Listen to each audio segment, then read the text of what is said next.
Our next topic is ambiguous loss and stroke. Our presenters are from the Hackensack Meridian JFK Johnson Rehabilitation Institute. Arielle Fallon is a clinical consultant occupational therapist at the Center for Brain Injuries. She received her master's degree from Seton Hall University and is a certified brain injury specialist. Anna Teodorsi is a rehab care coordinator supervisor at the Center for Brain Injuries. She received her master's in social work from Rutgers University and is a licensed social worker. Welcome, Anna and Arielle. Thank you. Hi, Arielle, by the way. Anna. Okay. Thank you. We're very excited to be here and share this with you. So we appreciate your time. Okay. So just quickly, want to give some background on why we put together this presentation. So I guess about 4 years ago now, Anna and I shared a patient. It was a young woman with a severe brain injury. She was in an unresponsive wakeful state. Her father is a doctor, her mom, they were all always present at bedside, and they were just so eloquent with their words. And at one point, her dad said to us, "It feels like I'm mourning for somebody who's still here." And that's something that's really stuck with me and inspired this presentation, because I went down a rabbit hole. We went down a rabbit hole looking into this concept of ambiguous loss and what that meant and how we can acknowledge it and implement strategies to really help support our families as they're navigating brain injury. So that's kind of where we're coming from, our perspective, and we hope you guys learn some interesting things to take with you. So the objectives, and obviously we want to explain exactly what ambiguous loss is, describe how ambiguous loss and grief are experienced by family members of individuals with acquired brain injury, describe the impact that ambiguous loss and grief have on the rehabilitation process and on rehabilitation professionals.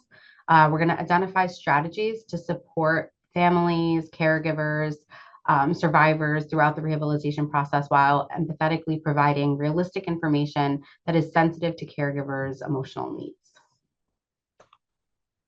A little bit of background about what the Center for Brain Injuries at JFK Johnson Rehab Institute is, so that you can understand where we're coming from throughout this presentation. This is a continuum of rehabilitation services serving individuals with acquired brain injury. It's a 3-part system. Some of our patients go through all 3 parts, some 1 or 2, just depends on what their needs are. The first is brain trauma unit, which is the acute inpatient rehab portion. It's the first phase of recovery and rehab following any medical stabilization. And then the extended recovery unit is our subacute rehabilitation, specialized subacute inpatient treatment, designed for patients with brain injury enough to move beyond that first phase of treatment, but still really need more rehab services before being discharged back to the community. And then cognitive rehab, which is our outpatient therapy service, continued treatment to improve mental functioning, physical abilities, communication, daily living skills, emotional adjustment, and social functioning. And the reason why we're sharing this is because, like Anna mentioned, it's a continuum of services, and it's all staffed by the same department. So for me personally, I might work in the brain trauma unit for 3 months, 6 months at a time, and then I might get rotated off into one of the other phases of the service. So, obviously patients are with us for a long time. So we're really following people. For me as an OT, I could be following somebody's case for the first, 2 years of their recovery. So we're really getting to know our patients and our families on a very intimate level.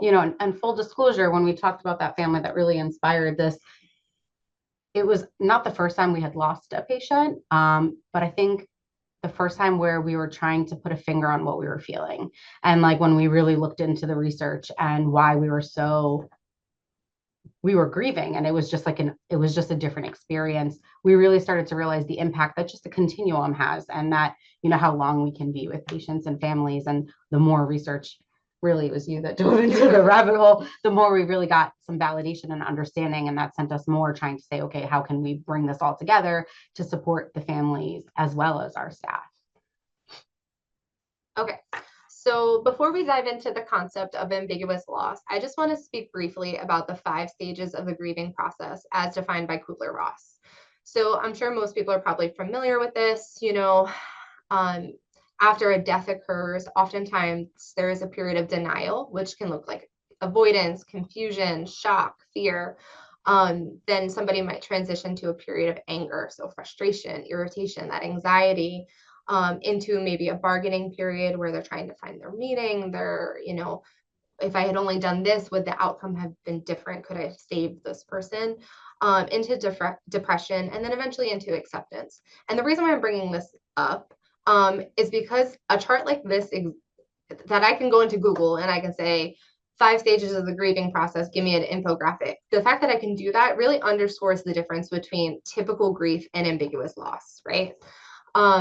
So thinking about ambiguous loss, so it was a term that was coined by a woman named Pauline Boss back in the 1970s. And she defined ambiguous loss as a loss that occurs without closure due to the complicated and in some cases uncertain outcome. And she went on to further define 2 different types of ambiguous loss.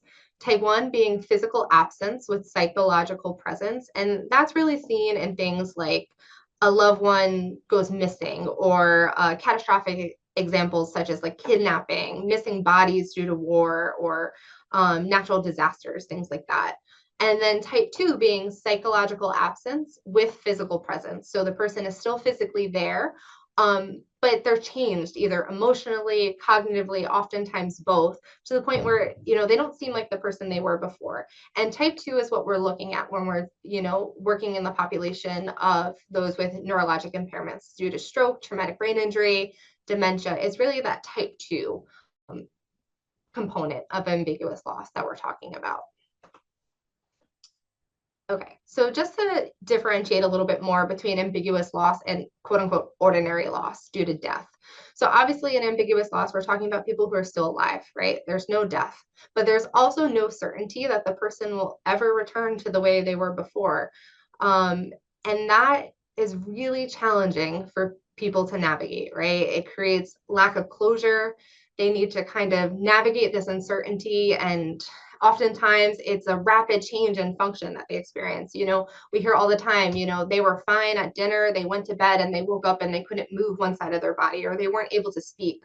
So that really sudden change just adds to the complexity of this. And, oftentimes people don't really have prior knowledge, or, they might have had somebody's uncle had a stroke and, he had difficulty with their hand, but other than like a superficial understanding, they don't have, that in-depth knowledge regarding like the medical field or what's really occurring.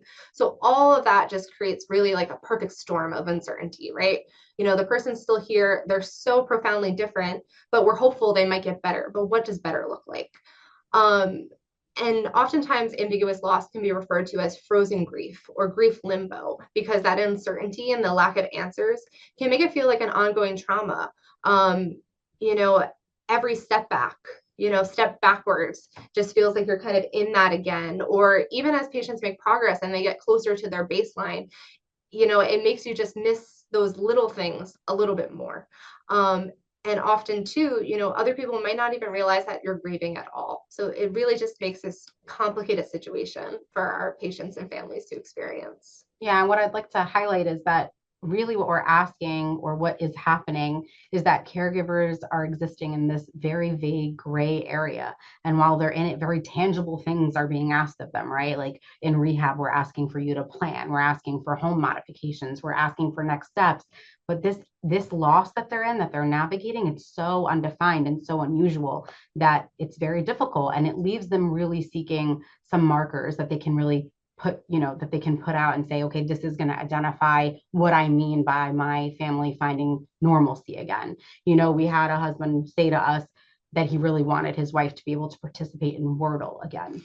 And I remember thinking, how, she was extremely low functioning. And I was wondering like what he was seeing. And, we could talk about that in a whole different way. But to him, what was really important, what brought her quality, was the enjoyment of that.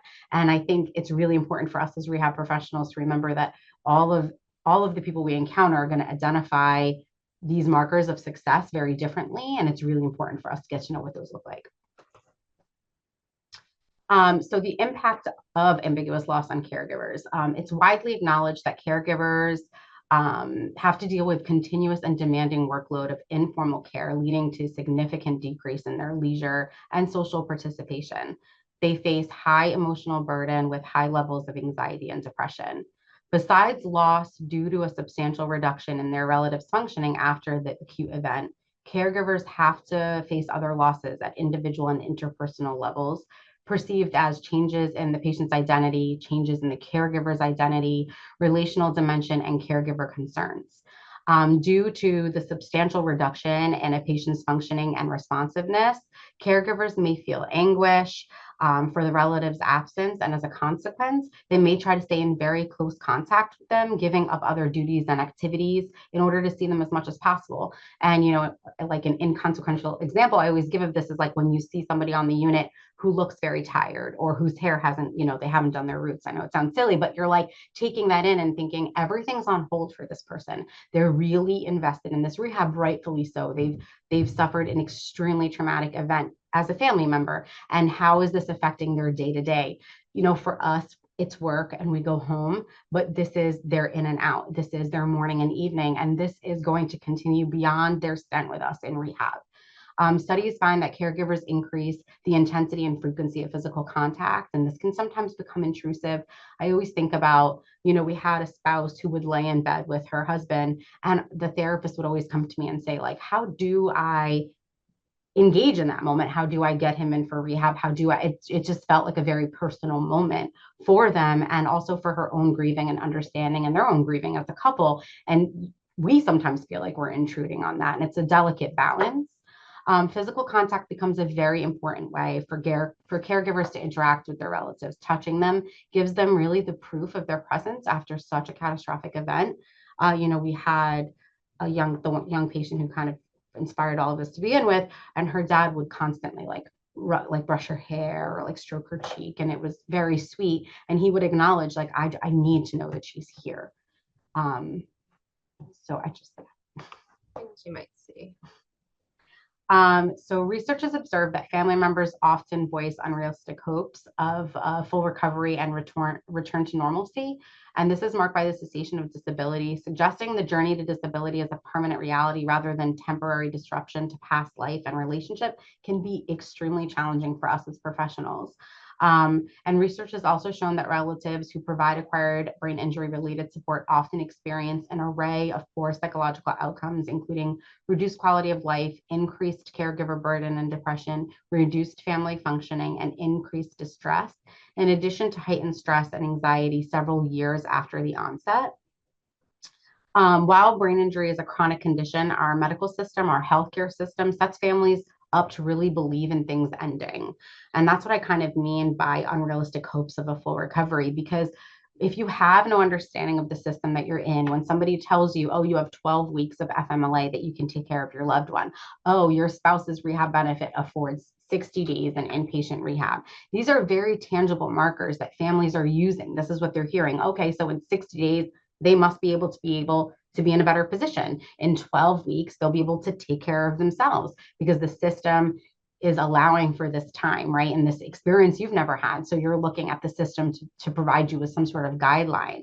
Most people thought about medical interventions in very black and white things like knee surgery. There's a start, an endpoint. There's a goal for the surgery. And then after that, there's a plan that you get. This is how we're going to recoup your knee. But brain injury has a far less tangible list of interventions and predictable outcomes. Yeah, and I think it's really too important to highlight how unpredictable stroke recovery or brain injury recovery can look. Every person's different. One of the hallmark things we always say is every brain injury is different. Everybody's recovery is going to look different.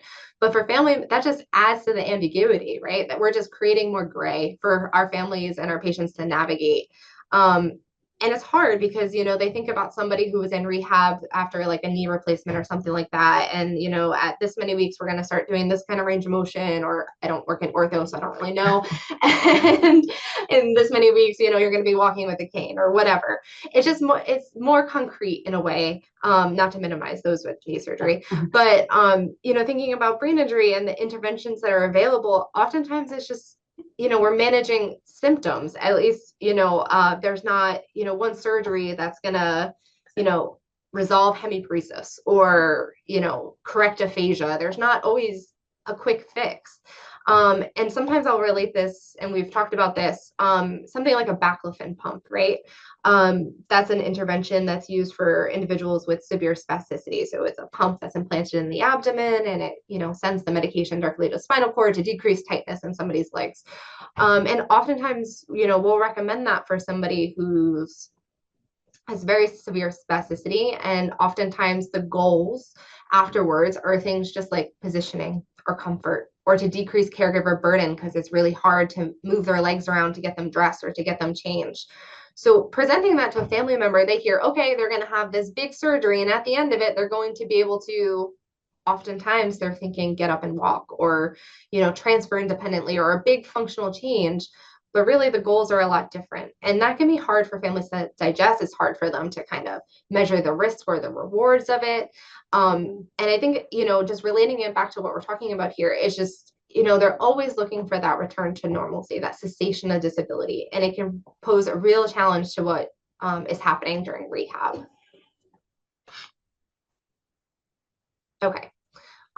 So thinking a little bit more about how ambiguous loss and, the impact on the caregiver is going to have an overall impact on the rehabilitation process. So we know that family members provide vital support to those stroke survivors and those with acquired brain injuries. And as we've mentioned, they're facing significant stress and anxiety. And oftentimes that can, threaten family cohesion and have an impact on rehab outcomes. That ambiguity and the uncertainty for the future can make it really obscure and frightening. And what are we doing in rehab? We're making plans for the future. We're figuring out what somebody's next steps are. Oftentimes we're initiating discharge planning on day one. On eval, they tell us to start thinking about discharge, right? And for family members to think about that, on day 2 or 3 of rehab, that's really overwhelming. And oftentimes, they're still coping with the fact that this has occurred. So frequently caregivers will avoid those kinds of conversations. Who wouldn't? Who would want to talk about bringing somebody home with a Hoyer lift on day 3, and instead they'll focus more so on the present. And what we see in rehab, it might be what comes across as almost like micromanagement of care.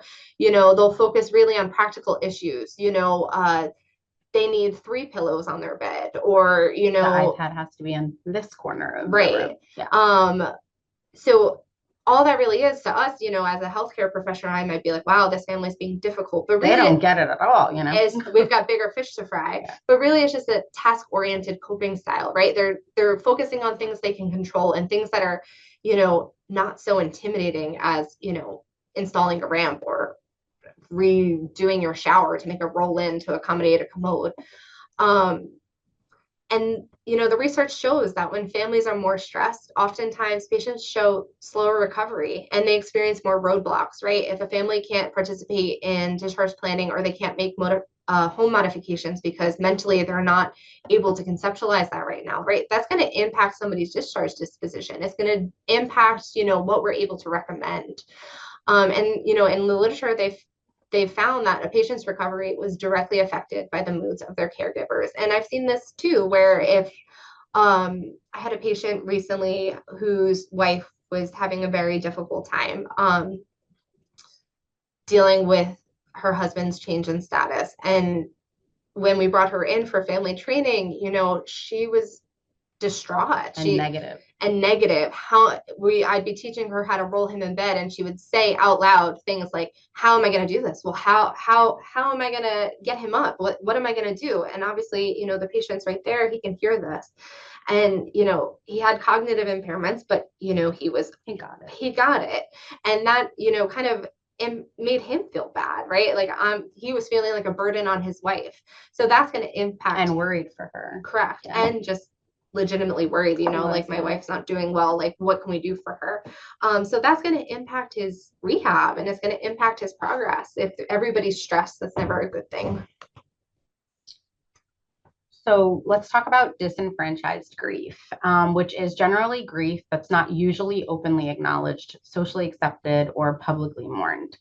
And one way that, like an example Ariel had given a long time ago that stuck with me, is that there's no sympathy card for acquiring a profound disability or moving into the role of a caregiver and moving away from the role of that of a partner, a child, or a friend. So with that, what we mean is that with conventional grief, there are social norms that help with the healing process. And with this, it's limiting, right? Because we're here to acknowledge that this isn't so conventional and that there is not a societal acceptance for this type of loss and grief. One can also self-disenfranchise as suppressing and not allowing oneself to grieve. The need to continue to be functional at work or in one's social life may also prevent one's grief. We see that, right? Patients want to, realtors who want to continue to sell, homes bedside, and they want to just find that right routine for themselves. And while that's obviously extremely important while you're physically in rehab, there's got to be some level of acknowledgement that we might be a little bit more limited right now. People with disabilities together with their families may experience disenfranchised grief due to decreased daily functionality, increased distress, and fluctuating nature of the recovery process.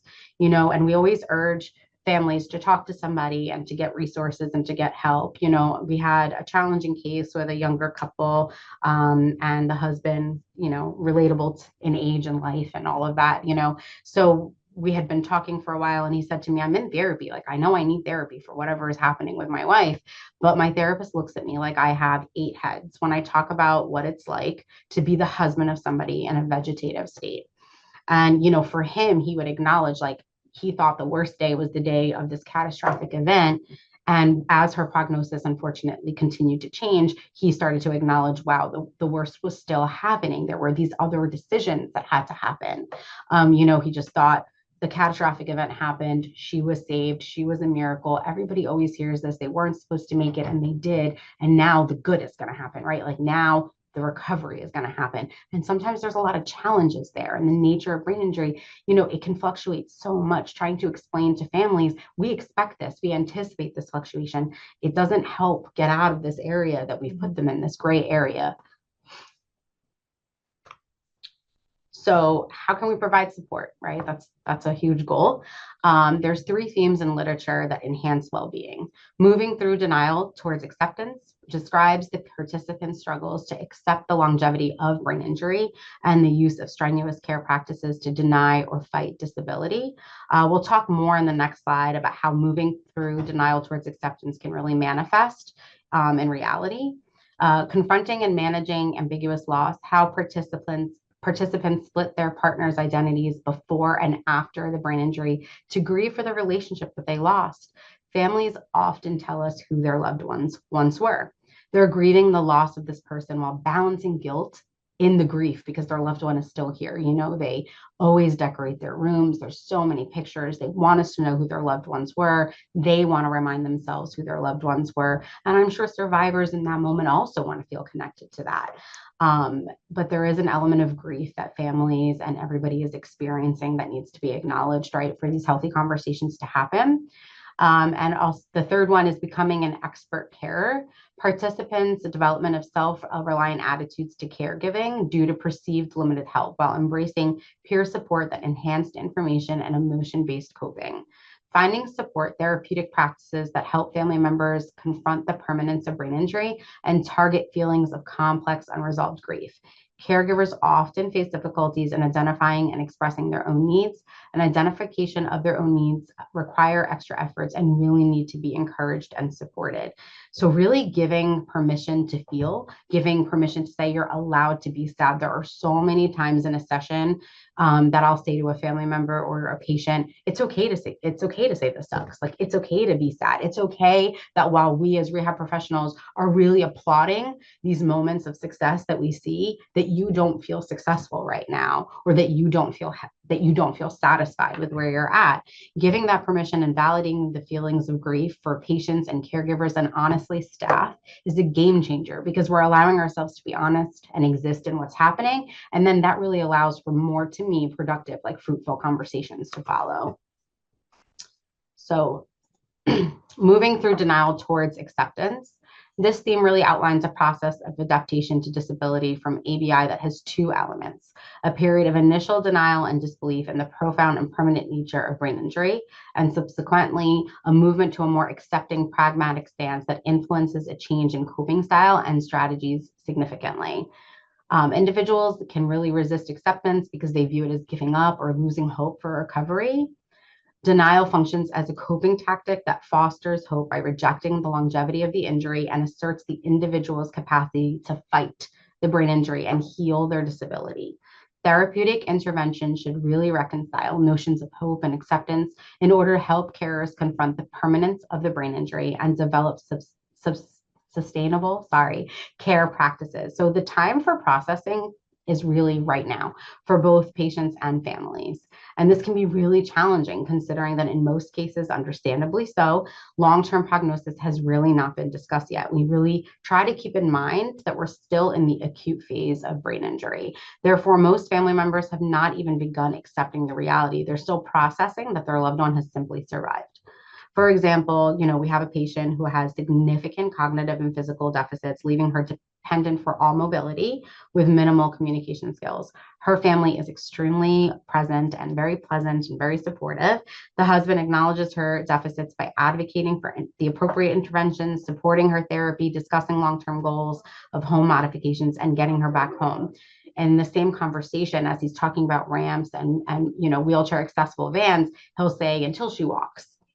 And honestly, that's where we stay, because I don't feel the need as a rehab, as somebody in rehab supporting him, to reframe that for him, because he is acknowledging where she's at right now, and we can exist in the now. And it is not for me to get him past that, because he's doing what he needs to do to support her right now. So really what we try to do in those moments is to lean into the family's presence, involve them in care. Lots of families are looking, like Ariel said, for tasks to complete. What can we do when there's no therapy? There's only therapy for 3 hours. What else can we do? So we really try to give them those things to do so that they can be active in this whole rehab process. Yeah. And thinking about the idea of moving through denial to acceptance, one of the ways that I often reframe this for my patients and my family is using the concept of resilience versus recovery. And this comes out of the Love Your Brain yoga program, if anybody's familiar. So thinking about resilience, right? We're familiar with that term. It's a process and an outcome of successfully adapting to difficult or challenging life experiences through, mental and emotional and behavioral flexibilities. And under that umbrella, I'm thinking about things like realistic optimism, facing fears, finding social support, leaning into religion and spirituality, accepting what we can't change, but also having the flexibility to realize what we're still able to do, and finding meaning and purpose in, things that we're still able to do despite our challenges. Whereas recovery, which is where I think, most people kind of exist when they're in rehab, is focusing about how am I going to get back to that normal state of health? How am I going to get back to who I was before my injury? And not to say that you're not the same person after a stroke or a brain injury, but oftentimes you face challenges and, things that you were doing before, you might get back to doing again, or you might get back to doing them in a different way. This was illustrated really beautifully for us. We had in a special event during Brain Injury Month where we had former patients come back and act as like a panel for our current patients. So our current patients came up with a bunch of questions and they asked them about different things and their recovery challenges they were facing. And one of the former patients that we had on our panel was a stroke survivor. At that point, he was about 5 years after his stroke. And the question that he was given was, do you feel like you're at 100%? And he did a beautiful job of fielding this question. He went on to talk about all the amazing things that he's gotten back to doing. He loved to golf. He got back to golfing. He was driving. He was able to play with his granddaughter. He was able to walk without a cane now, get himself dressed, all those things. And even though he went through this amazing list of things he was able to do, he said, do I feel 100%? No, I would say I feel about 80%, and that's okay.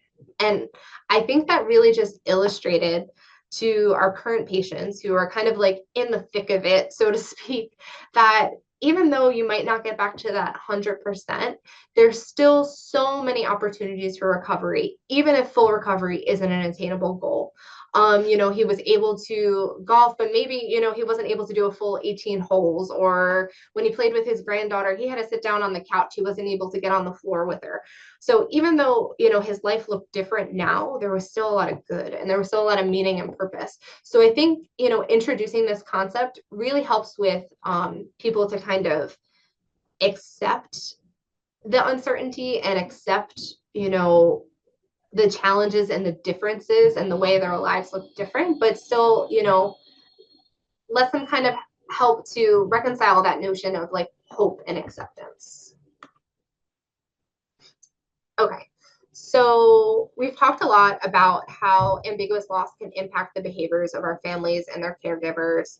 We're acknowledging the fact that they're existing in crisis mode. They might be constantly present at bedside, not taking any breaks or taking care of themselves. They might be intrusive, right? They might be micromanaging their care or, overbearing during a therapy session. I'm asking somebody what day it is and their spouse is answering, but I'm really directing my question towards the patient. But the truth is that our patients and us as rehabilitation professionals, we need our families on the same page, right? We need to be on the same team. And research really makes clear that family members are a key player, and we need to kind of shift towards whole family interventions in order to improve rehabilitation outcomes for those living with brain injury. And sometimes this could be a challenge, right? So how do clinicians approach family members when their treatment goals different from ours or maybe reality, right? And I think it's important for us to kind of lean into our families, so to speak. If I have a family member that's constantly there, I'm going to do my best to engage them in their care. So that might look like training them to reposition somebody in bed, or giving them a job. I want you to put on this hand splint at 10 a.m. and taking off at 2. Just getting them hands-on and getting them involved. It obviously helps, right? It's going to help the patient, but it also gives them control and ownership of the situation, which can be really helpful for somebody who's kind of existing in crisis and feeling like everything's out of control. And I'm going to talk a little bit more about the second point in our next slides about, we've mentioned a lot about accepting disability and accepting reality and accepting things that might not get better. And that could be uncomfortable. These sometimes lead to really difficult conversations for therapists or social workers, case managers, because, everybody's in rehab to get better. Everybody's in rehab to, go back to who they were before the injury. But oftentimes, especially leaving acute rehab, you're not 100%. You're not even 80%, like my friend who came back to visit. After 5 years. After 5 years, So it can be hard and it can be uncomfortable for us to have these conversations, but they're so important. So just giving some communication strategies, some tools for clinicians, be confident in your intervention, even if it makes the family uncomfortable, right? Oftentimes families might be hyperfixated on one thing. They need to walk again. But what if walking's totally unsafe right now, or it's not appropriate to do gait training at this moment for whatever reason? Just understanding your clinical rationale and being confident in it is so important. Also, communicating transparently to the family while also practicing radical empathy. So being empathetic for the fact that, they're going through this really difficult situation, but also providing clear communication about what you're working on, what your goals of care are right now. Building that relationship with the family by gaining their trust and valuing their role as part of the team, right? So if I have a family member that's on edge, the first thing I'm going to do is focus on establishing rapport, right? Getting them to understand that I'm on your team. I have the same goals as you do, and we're going to work together to figure out what, the future is going to look like. And I feel like we talked about this a little bit earlier, but just acknowledging the loss, right? Acknowledging the fact that life is different now and this is hard, right? I'm asking you to order all this complex equipment or renovate your house, and that could be a really emotional process. So just, when I'm giving my clinical recommendations, just, giving the family that grace and acknowledging the fact that I'm sure you're so overwhelmed right now. I'm going to break this down for you as simple as I can. And, we're going to do everything we can to make sure that your discharge process is as easy as possible. Or, just acknowledging the fact that it can be hard. Something that I find is really helpful is breaking down the big picture into smaller parts that are more achievable. So what that does is, it tells the family that my long-term goals are still being acknowledged, but there's things that we need to do first. So for example, say we're in like a family meeting and we're talking about, what the patient's doing in therapy, like right now their vitals are unstable and we're working on just sitting up on the side of the bed. And, that's going to be a precursor, once we're able to keep him upright or get him sitting more independently, then we can start working on gait training or walking or ADLs or whatever. But just kind of relating, especially for patients that are a little bit lower functioning, how, these little things or these little gains are going to help the big picture. Sorry, I just have to say, like, when we used to do care plans all the time together. So like our family meetings. And when I would see Ariel use this, you could see the defenses in a family just like literally turn down, right? Because I think what we tend to forget in rehab, at least, is that they have been on this road for a long time and we're human beings and the healthcare system is made up of human beings, which means that it's not perfect and things have gone wrong besides the catastrophic event in itself, but things have gone wrong for them throughout the system. And they have to rebuild trust every new environment that they go to, right? So trying to get them to buy into us is important. And in order to do that, acknowledging that they have these goals as lofty as they might be and how we can use time to get there and explaining that these things may not all occur in your stint with us alone, just it makes them feel less dismissed. And I'm sure while all of these very chaotic things were happening, they did get dismissed along the way because then the patient surviving was the goal, right? So just to try to keep that in mind. Yeah.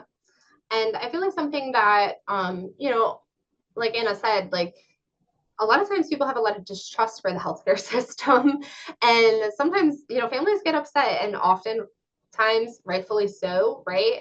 But sometimes there's displaced anger, right? And families might be aggressive or, really direct, and it might come across as they're upset with you and your interventions and what you're doing as a therapist. But I think it's important for us as clinicians to acknowledge the fact that oftentimes they're just upset with the situation and they're just stressed about, what they're going through at this moment. And it's not necessarily about me and my range of motion that I'm doing on somebody's arm. It's the fact that somebody's not able to move their arm and they're grieving that. Mm-hmm. So just, giving ourselves as healthcare professionals, the okay mm-hmm. to be like, okay, this isn't actually about me.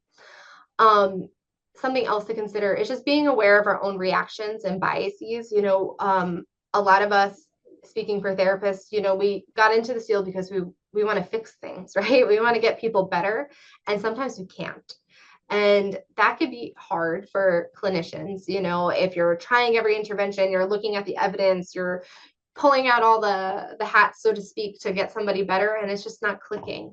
And just being aware that, that can weigh on you sometimes. And it's okay if, you need to take a step back from a case, or it's okay to, tap in other resources.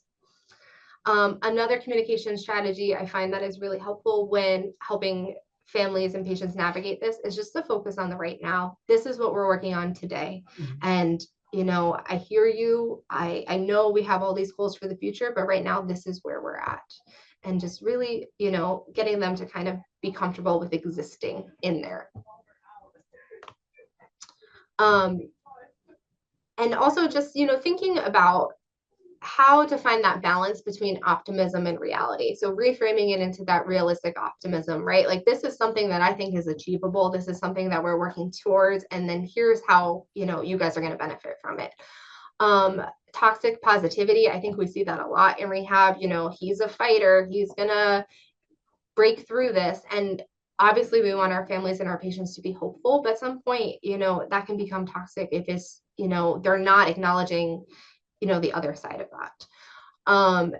Also normalizing ambivalence. So recognizing that having a combination of negative and positive feelings about the same issue is common. So, it's okay to be happy that they survived their stroke. And it's also okay to be really sad that they're not able to walk on their own. And, allowing families and, reframing things in a way that so simple, right? That both things can be true at the same time is really helpful for somebody who's kind of caught up in the thick of it. Okay, so the majority of this presentation has been focused on the caregivers, but we also think it's important to acknowledge the impact and the heavy work that we as healthcare providers are doing, right? So working with people who are sometimes going through the worst thing in their life is really heavy and can have a profound impact on the mental health and well-being of staff providing care for these patients and their families. Compassion fatigue is something that's described as the convergence of secondary traumatic stress and cumulative burnout. It's defined as a state of physical and mental exhaustion. And it's something I feel like we see a lot amongst professionals in brain injury, just because it's difficult. It's heavy work. We see sad things all the time. The director of our program, one of the things that she said to me before is, we see 100% of the 1%, right? We see some of the wildest stories about bad things that can happen to people, and it can weigh on you. I've left here being like, wow, this was a day. This is the day, and bad things are just waiting around the corner for me, and it can lead to like intrusive thoughts and anxiety for caregivers. So I think it's important to acknowledge that we're in that role too. We're wading through the water with our patients and our families. Compassion fatigue, it can impact standards of care, patient care, relationships with colleagues, and it can obviously lead to more serious health conditions. So it can definitely pose a challenge for clinicians. I want to highlight one study here from 2020. It examined burnout syndrome in healthcare professionals who cared for patients with prolonged disorders of consciousness. They used a burnout inventory, and it showed that over 65% of participants in the study showed burnout. And it showed that the burnout of healthcare professionals was associated with age, occupation, marital status, and years of practice. So this study only looked at nurses and physicians, but it noted a higher incidence with nurses than physicians. And the study, it speculated that this could be due to a higher education level and innately higher levels of resilience amongst physicians. However, I would argue that perhaps time spent physically with the patient should be considered, right? If it only looked at nurses and physicians, nurses are spending a lot more time, interacting with the families and the patients.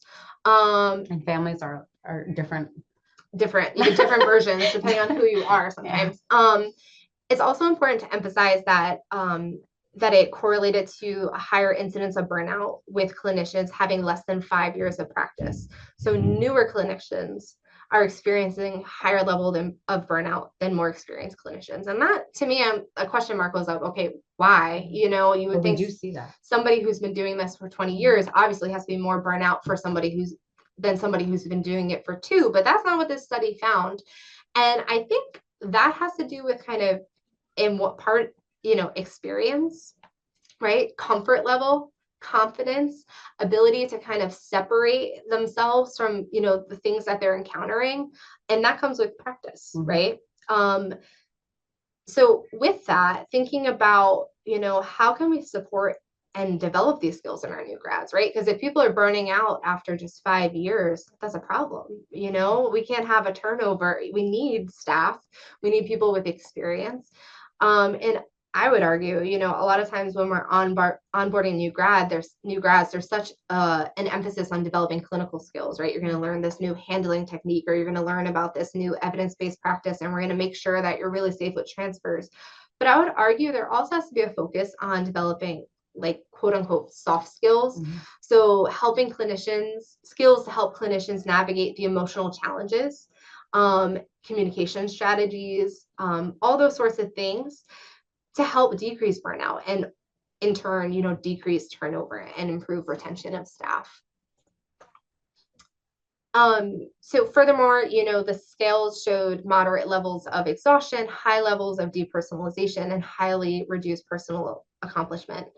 And we know that's not good. If the workforce is burned out, that's going to affect, the quality of the care that our patients and families are receiving. So it's really important for leaders and healthcare organizations to kind of address this on both micro and macro levels.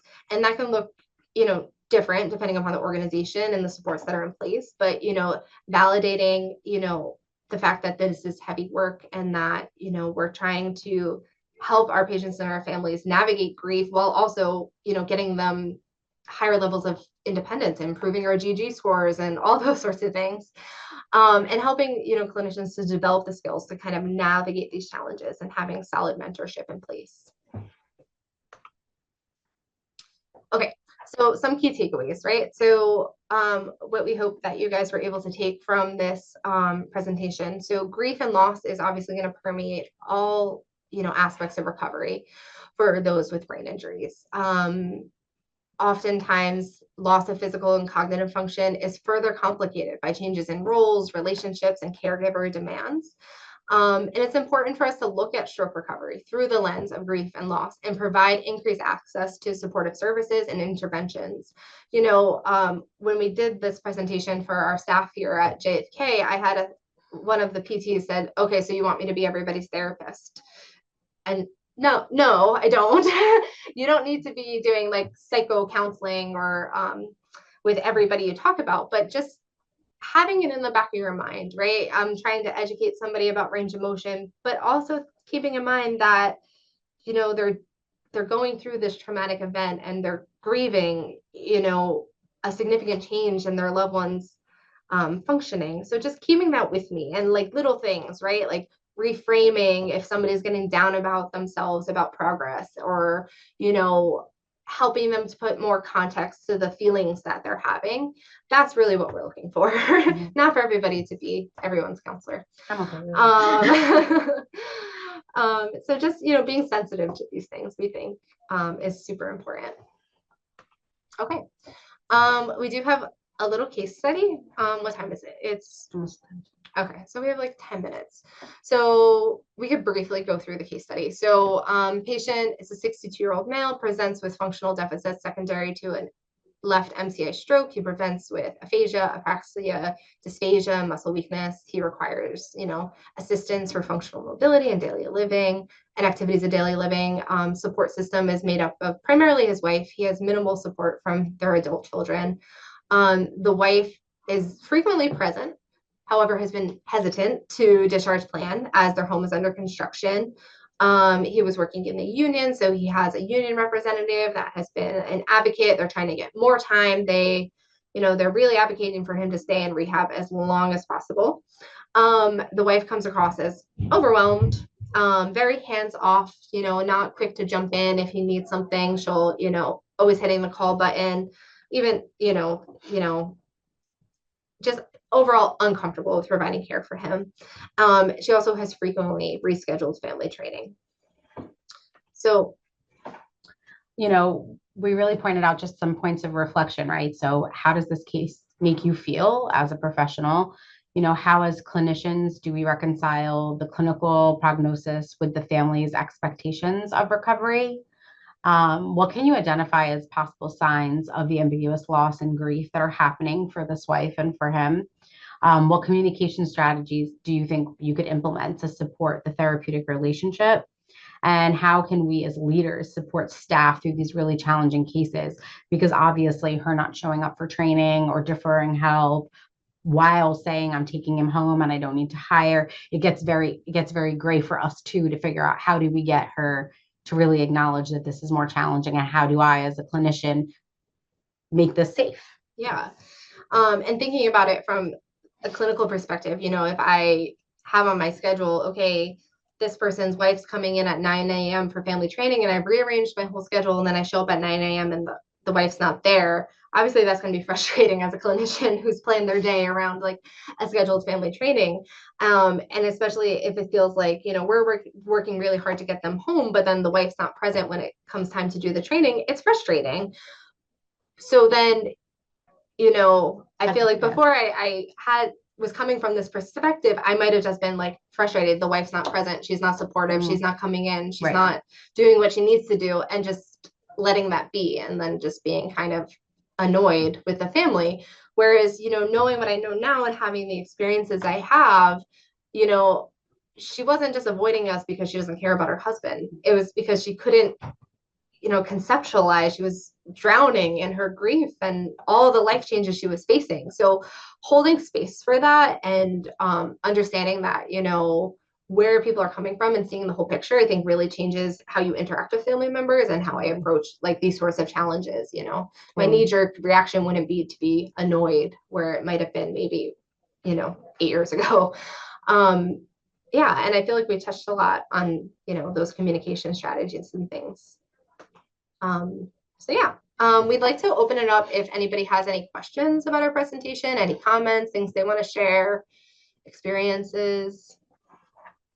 Yeah, we have a couple questions in the Q&A box. Cool.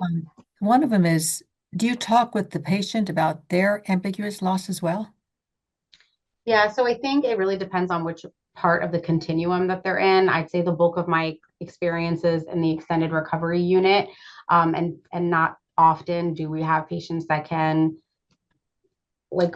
It depends. Yeah. It depends. A lot of times we'll tap in neuropsychology Yeah. if we feel like a patient's having a hard time coping or dealing with, changes in their roles and their own feelings of ambiguous loss.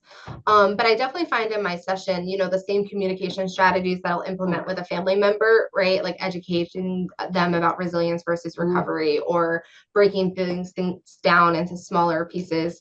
I'm using that with my patients and my families, everybody together. So kind of working through that lens with both the patients and the families. And also really helping, I think more so with patients, sometimes reestablishing boundaries for them and really supporting that because they're trying to regain that independence again by the time they get here.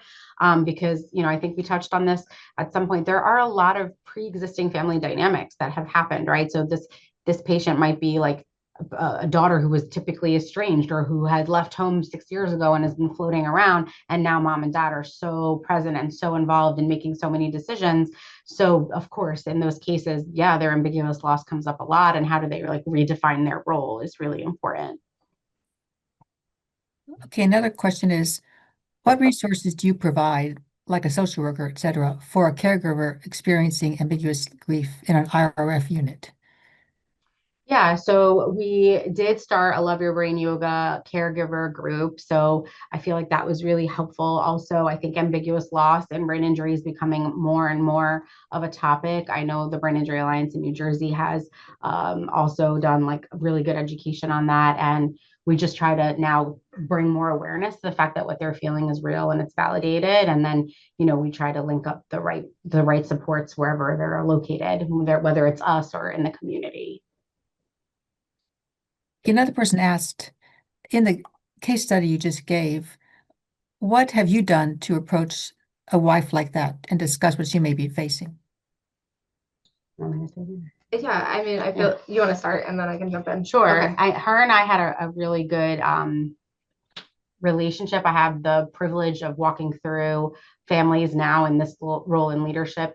I tour them before they get here, so I know them from acute and then they come here. So we kind of have like this really nice established trust because I've seen their loved one go through the earlier part of the continuum.